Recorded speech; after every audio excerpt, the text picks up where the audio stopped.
Yarr, ahoy mateys! Are you ready to jam some spells into your porthole?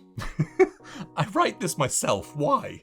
Well, if you want to spice up your regular D&D games by adding in a new dimension such as, I don't know, space travel, then Spelljammer should pique your interest, and I'm going to take the next 5 minutes to tell you why.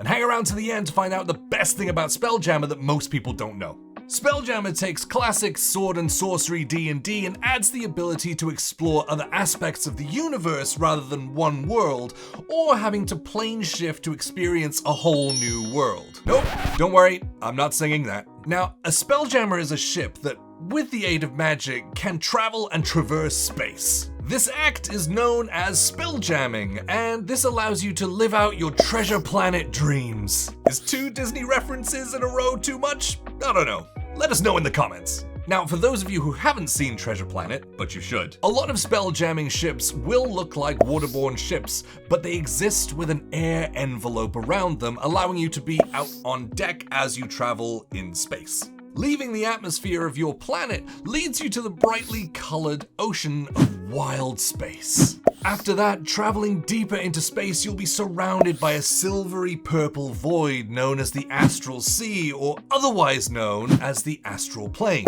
This is a plane of thought given physical form with plenty to discover. Speaking about the Astral Sea, we should probably talk about the new races available as player character options in the Spelljammer world, which leads me to segue into telling you about Astral Elves. That's right, Space Elves. These elves move to the astral plane to be closer to their gods, and by existing in that plane, they have become almost immortal. Time works differently on the astral plane, and so many astral elves look young, but they're in fact thousands of years old. Autognomes! These small, magically infused constructs are often built to resemble their gnomish creators. It's worth noting that this is the first playable race that is classed as a construct, which lends some interesting features like being able to be healed by the mending cantrip. Gifs, or GIFs, depending on your stance on the internet debate, are essentially space hippo people. Although their history is long forgotten, they show an affinity for sailing the Astral Sea and a near-religious connection to firearms. Hadozi, despite their problematic introduction to Dungeons & Dragons 5th edition, which has since been retracted, the Hadozi are a very cool player option. These sapient explorers can use their feet as hands and even glide using the skin between their limbs like a flying squirrel.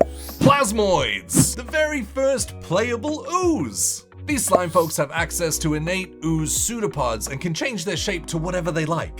Not only that, but they can squeeze themselves down to fit inside a 1-inch wide gap. Thrikreen. These insectoid characters have an exoskeleton that can camouflage, an extra pair of arms that can hold weapons and shields, and they communicate with other creatures via telepathy. Of course, we can't have so many cool player options without opening the door for new monsters to fight, either on planet or in the depths of wild space. So, here's just a few. Eyemongers are as if an asteroid and a beholder had a giant baby. These giant rocky aberrations lurk in wild space, hoping to get the drop on anyone who mistakes them for an actual asteroid. Zodar are terrifying floating humanoids? Resembling obsidian suits of armor, the Zodar will only speak a maximum of 3 times in their entire lifetime via telepathy. They can force teleportation and also have the wish spell? Fuck.